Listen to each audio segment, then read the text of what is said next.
Hello learners, this is for you to learn communicative English and my name is Kannan Periyanayagam and I represent IASR Spoken English Academy. I am here with my today's question number 5. ஏற்கனவே 4 videos பார்த்திருக்கோம். அதுல நிறைய grammar, ஒரு question எப்படி attend பண்ணனும் இதெல்லாம் பார்த்திருக்கோம். அதுக்கு பின்னாடி இருக்கிற கான்செப்ட் என்னன்னு பார்த்திருக்கோம். சோ அஞ்சாவது क्वेश्चनக்கு போலாம் வாங்க. So what is the question here? If you dash in a hurry, leave that to me. Alright, so relate பண்ணுங்க, ஈஸியா வந்து கண்டுபிடிச்சிடலாம். பட் எப்படியும் ஆன்சர் வந்தாலும் அதுக்கு பின்னாடி இருக்கிற லாஜிக் என்ன அப்படின்னு நம்ம என்ன பார்க்கணும். சரி, நான் உங்களுக்கு ஏற்கனவே சொல்லியிருக்கேன், ஒரு கிராமர் பார்ட் வருதுன்னா, ஒரு கிராமர் நீங்க கத்துக்கிறீங்க அப்படின்னா ஒரு 2 அல்லது 3 விஷயங்கள் அந்த காம்பினேஷனை வச்சு தான் அந்த ஆன்சரை நீங்க சூஸ் பண்ணணும், கத்துக்கவும் செய்யணும். ஸோ என்ன, ஒரு புது கிராமர் நான் கத்துக்கிறேன், இது வந்து நம்ம கொஸ்டின் போறதுக்கு முன்னாடி இப்போதான் நீங்க முத நம்ம வீடியோ பாக்குறீங்க அப்படின்னா உங்களுக்கு ரொம்ப யூஸ்ஃபுல்லா இருக்கும். ஸோ இந்த கான்செப்ட் நான் திரும்ப ரிப்பீட் பண்ணிட்டே இருப்பேன், ஏன்னா இது வந்து ரொம்ப உங்களுக்கு ஹெல்ப் பண்ணும். ஓகே, உங்களோட இங்கிலீஷ் லேர்னிங்ல ஒரு கிராமரை கத்துக்கிறீங்கன்னா 3 கண்டிஷனை சாட்டிஸ்ஃபை பண்ணீங்கன்னா அந்த கிராமர் அழகா நீங்க ஈஸியா மனசுல பதிகிற மாதிரி கத்துக்கலாம். கண்டிஷன் நம்பர் 1, அந்த கிராமர் வேர்டு பிரசன்ட்ல இருக்கா பாஸ்ட்ல இருக்கா அப்படின்னு டிட்டர்மைன் பண்ணணும்.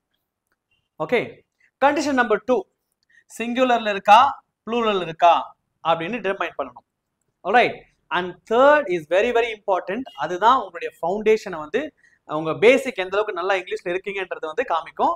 அதுதான் சப்ஜெக்ட் ப்ரொனவுன். சப்ஜெக்ட் ப்ரொனவுனுக்கு ரிலேட்டிவிட்டி என்ன, அந்த பர்டிகுலர் கிராமர் வந்து சப்ஜெக்ட் ப்ரொனவுனுக்கு எந்த வகையில் ரிலேட் ஆகுது.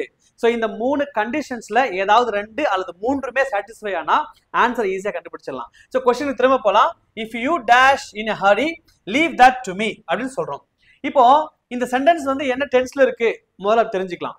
ஆல்ரைட், ஃபர்ஸ்ட் இஃப் கிளாஸ் வந்தாவே ஒரு கண்டிஷனல் இருக்கும். நீங்க எங்கெங்கெல்லாம் வந்து இஃப் கிளாஸ் பயன்படுத்துறாங்களோ அங்க வந்து என்ன ஒரு கண்டிஷன் இருக்கும். ஓகேவா, கண்டிஷன் இருக்கும். அப்போ சென்டென்ஸோட டென்ஸ் நீங்க தீர்மானிக்கிறது செகண்ட் பார்ட் ஆஃப் சென்டென்ஸ் தான் இருக்கும். பாத்தீங்கன்னா லீவ் தட் டு மீ, இந்த லீவ் தட் டு மீ அப்படின்றது வந்து பிரசன்ட். ஓகே, ரொம்ப டெக்னிக்கலா சொல்ல போனா சிம்பிள் பிரசன்ட். ஆல்ரைட், ஸோ இப்போ நம்ம கிராமர் இதான் கிராமர் வேர்ட்ஸ். ஸோ இந்த வேர்ட்ஸ் வந்து நம்ம லிங்க் பண்ணலாம். ஸோ முதலாவது இது வந்து பிரசன்ட்ல இருக்குன்னு சொல்லியாச்சு. இந்த வாஸ் வந்து இந்த 3 கண்டிஷன் லிங்க் பண்ணி பாருங்க. வாஸ் வந்து பாஸ்ட்ல இருக்கு, அப்போ very well it can be eliminated.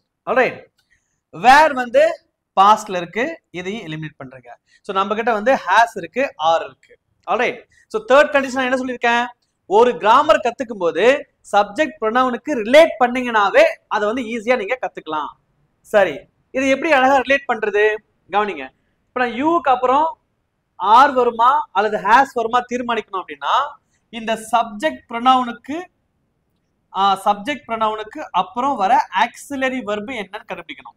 So நான் ஐ வந்தா ஆம் யூஸ் பண்ணுவேன், வி வந்தா ஆர் யூஸ் பண்ணுவேன், and then you are, they are, he is, she is, it is. இதே போல ஒரு வெரைட்டி தான் இந்த ஹேஸ். அப்போ ஹேஸ் இங்க வராது.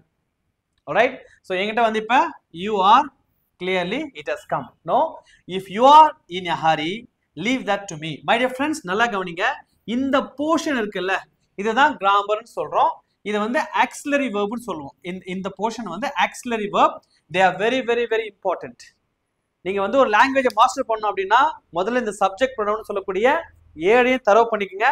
அந்த 7 சப்ஜெக்ட் ப்ரொனவுனுக்கு ஒரு கிராமரை எப்படி பொருத்தலாம் அப்படின்னு தெரிஞ்சுக்கங்க. ஸோ ஐ திங்க் இந்த வீடியோ ரொம்ப ஹெல்ப்ஃபுல்லா இருந்திருக்குன்னு நினைக்கிறேன். நீங்க ஸ்போக்கன் இங்கிலீஷ் நம்ம திருவண்ணாமலையில ரொம்ப ப்ரொஃபஷனலா கத்துக்கணும் அப்படின்னா நம்ம ஐஏஎஸ்ஆர் அகாடமியை அணுகலாம். ரொம்ப ஈஸியா கான்செப்சுவல் மெத்தடாலஜியோட ஒரு 5 years எக்ஸ்பீரியன்ஸோட நாங்க இங்க வந்து ரொம்ப ப்ரொஃபஷனலா இந்த communicative English and soft skills சொல்லி கொடுத்துட்டு இருக்கோம். நம்ம அகாடமியில ஜாயின் பண்ணணும் அப்படின்னா please call the following number, that is 75500712. We also coach on IAS, TNPSC and NEET. So thank you. நான் அடுத்த வீடியோல உங்களை சந்திக்கிறேன். This is signing off, Kannan Periyanayagam for our academy, that is IASR Spoken English Academy.